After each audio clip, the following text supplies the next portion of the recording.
আমরা আজকে প্রতীক বরাদ্দের দিনে খুলনা রিটার্নিং অফিসারের কার্যালয়ে উপস্থিত এবং প্রতীক হিসেবে আমার দলের প্রতীক দাঁড়িপাল্লা কিছুক্ষণ আগেই আমরা বরাদ্দ পেলাম। দাঁড়িপাল্লা আমাদের একটা আবেগের প্রতীক, এর সাথে আমাদের অনেক আবেগ জড়িত। এই দাঁড়িপাল্লাকেই নিষিদ্ধ করা হয়েছিল। আমরা উচ্চ আদালতের রায়ের মাধ্যমে আমরা দাঁড়িপাল্লা আবার ফিরে পেয়েছি।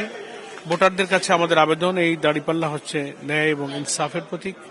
সমাজে সোশ্যাল জাস্টিস এবং দুর্নীতিমুক্ত সমাজের জন্য এই দাঁড়িপাল্লায় আপনারা সবাই ভোট দেবেন। নির্বাচনের প্রথম যাত্রা আগামীকাল থেকে দ্বিতীয় যাত্রা আগামী শুরু হবে এবং আমরা জুলাই বিপ্লবের পরেই নতুন বাংলাদেশ গড়া যে স্বপ্ন আমরা দেখেছিলাম সেটি বাস্তবায়নের পথে যাচ্ছে।